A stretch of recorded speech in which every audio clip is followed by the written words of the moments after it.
O chamado das 11 horas. Uma súplica por ajuda tira Charles da monotonia e da cama. Um paciente aguarda a visita daquele médico inseguro e inexperiente, que mudará a vida de sua filha.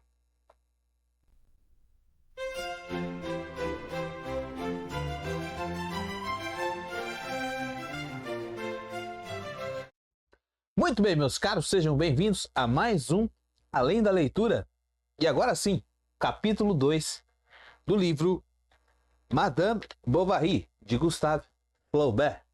Muito bem, no vídeo anterior, nós havíamos refletido, fechado o capítulo 1, com a personalidade da mãe, do pai de Carlos, entendido como essas personalidades formaram e guiaram e dominaram a cabeça, a formação também do nosso Charles e todo o desdobramento, terminando ali na escolha da profissão, aonde Charles ia exercer a profissão e o seu casamento com uma mulher de 45 anos, prestes a falecer. Um casamento arranjado, um casamento por interesses, e um interesse que não é próprio do Carlos, é o interesse da mãe. Nós entendemos que Charles é um ser completamente dominado pelas mulheres, pela ânima, diria em termos junguianos, pela ânima. É um ser que não consegue manifestar a sua individualidade. Pois bem, acontece que às 11 horas de um dia, de uma noite, uma súplica por ajuda tira Carlos dessa monotonia, porque ele precisa atender a um homem que quebrou a perna. Como aquela região em que Charles mora é muito pequenininha, é uma aldeia, então o Charles é o único médico daquela região e ele é convocado para estar atendendo esta pessoa. É tarde da noite e, por precaução, Charles decide ir mais tarde.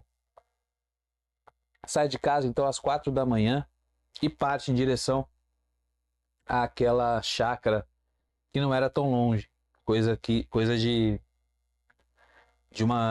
uma hora de cavalgada. Muito bem. Este acontecimento muda, é o chamamento que vai mudar a vida do Charles para sempre. Por quê? Porque é lá que ele vai conhecer a Emma. E vai ter o primeiro contato com Emma, vai apaixonar-se por Emma, vai se apaixonar por Emma, certo? É aqui que a individualidade de Carlos, propriamente dito, vai se manifestando. Por quê? Porque Emma representa a ruptura entre Carlos e, digamos, o seu aspecto, a sua mãe, seu aspecto materno ali, seu complexo materno, melhor dizendo. Não quer dizer que Charles deixará de ser dominado pelo feminino, não. Nós vamos ver que ele vai fazer uma transferência. Esse domínio será transferido para Emma, mas é um passo em direção à sua individualidade, que depois ele vai sacrificar, obviamente. Muito bem, meus caros. Então, a caminho ali da fazenda, Charles começa a refletir justamente isso. Ele é um médico recém-formado, inexperiente, sem fama ainda, não havia tratado ninguém de renome, afinal de contas tratava de uma aldeia, e, enfim, ainda não havia produzido algo que de fato o valorasse, que de fato o tornasse uma pessoa, um médico requisitado naquela região, por mais que pequena. E aparece então este caso para que Charles dê jeito. É uma perna quebrada, ele agradece aos céus por ser algo simples, por conta da sua inexperiência como médico, e todas aquelas sensações novas se misturavam na sua cabeça com as antigas, com aquilo que ele havia estudado, com aquilo que ele havia vivido. E naquela cavalgada em direção àquela casa, ele começa a refletir. Aquele jovem médico, aquele médico jovem começa a refletir sobre o que fará, como que as coisas vão suceder ali com aquele doente. Certo, meu querido? Então veja, a fratura era simples, sem complicação. Carlos não podia desejar coisa mais fácil. Recordando-se então da atitude dos mestres à cabeceira dos feridos, animou o doente com todas as boas palavras que lhe ocorreram, carícias cirúrgicas que são como que o óleo com que se untam os bisturis. Que maravilha de escrita, não é verdade? Mais do que ações ali, o Charles começa conversando com o paciente, agradecendo aos céus por ser uma fratura simples, uma coisa fácil de ser resolvida, e começa a animar o doente, a conversar com o Sr. Rouault, e viu, tomou ciência ali da não gravidade da situação.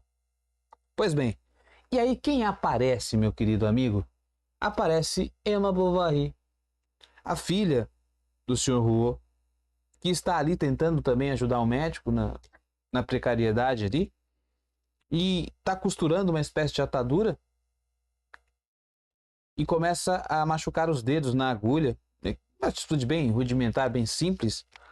E o que acontece? O Charles, ele se encanta daquela simplicidade. Ele repara nas unhas de Emma, na brancura das unhas, nos dedos de Emma. Ele repara, ele presta bastante atenção a essas características simples da Emma. Emma também tá ali como uma menina, é uma menina moça ainda.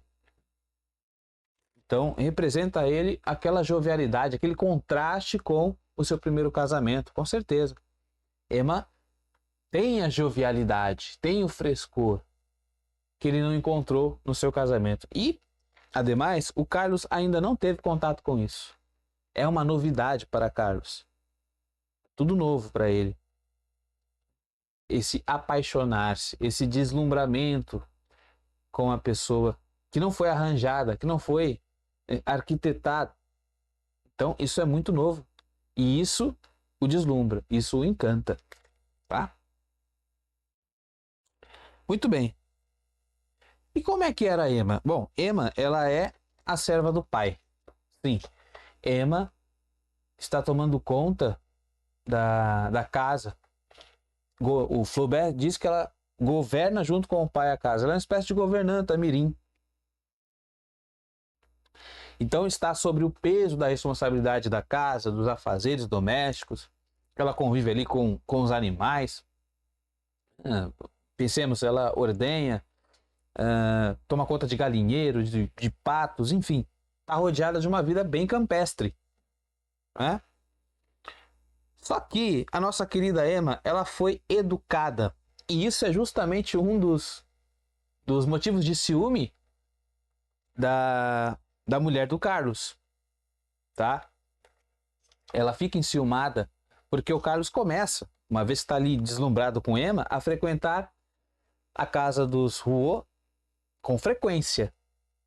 Bastante frequência. Ele disse que iria ali só de vez em quando para ver se o doente estava se recuperando, mas mesmo com a recuperação avançada já da perna do Sr. Rouault, o Carlos continua visitando a casa e com frequência, praticamente todos os dias está lá.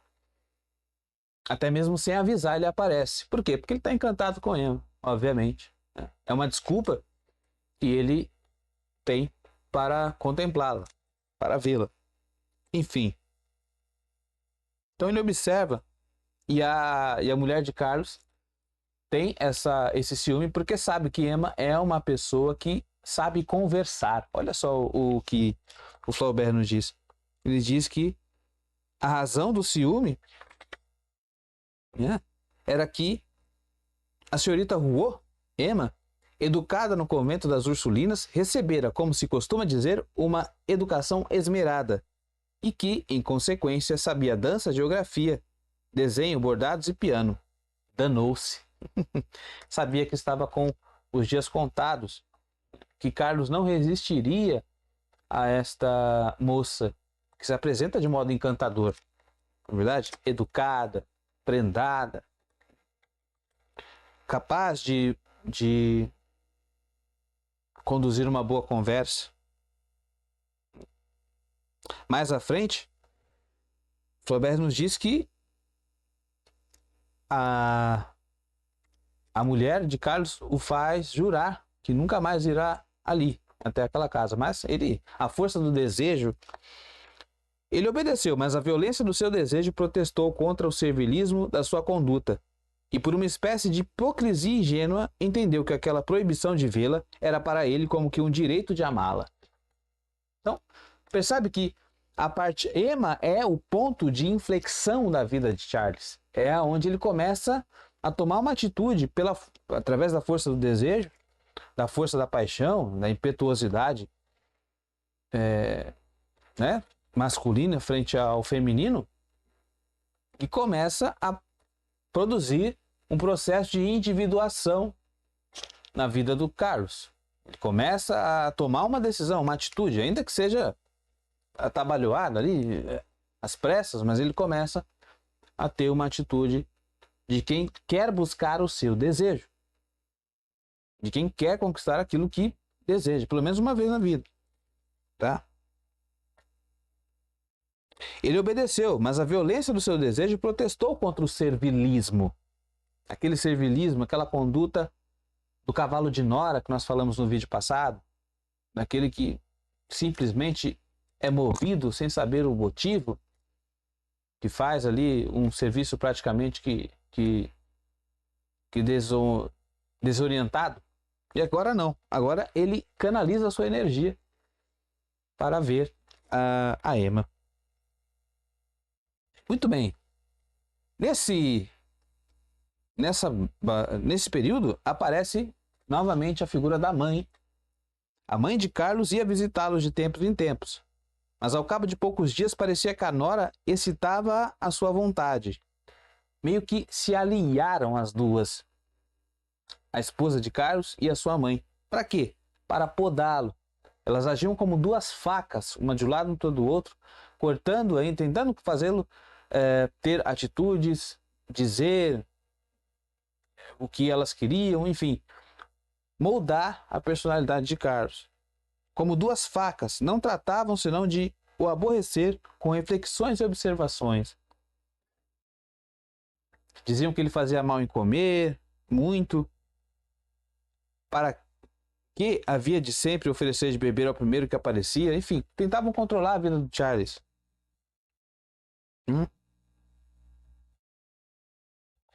E aí, meu querido,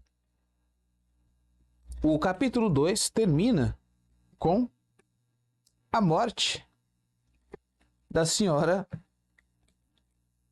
primeira senhora Bovary, digamos assim. Termina com a morte dela.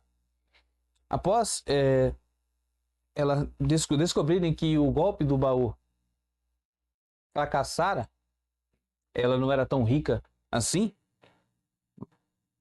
a Heloísa, que é essa mulher do Charles, acaba falecendo. E aí o caminho está aberto para Charles tem mais uma vez a vida nas mãos.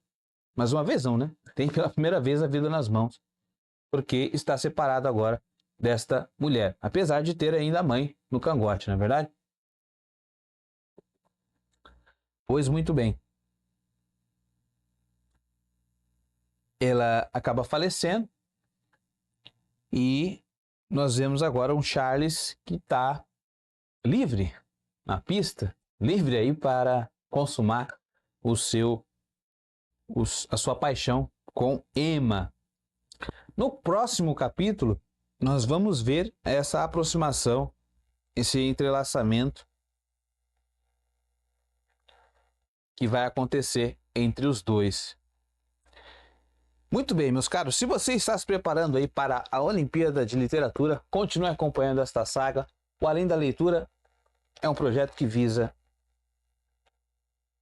obter dos livros muito mais do que está escrito. Por isso chamo além da leitura.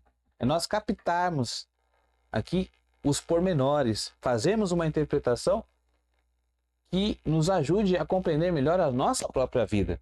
Porque um clássico como esse não é simplesmente uma análise da sociedade burguesa do século XX, do século XIX, aquela coisa, como se nós fôssemos historiadores. Não.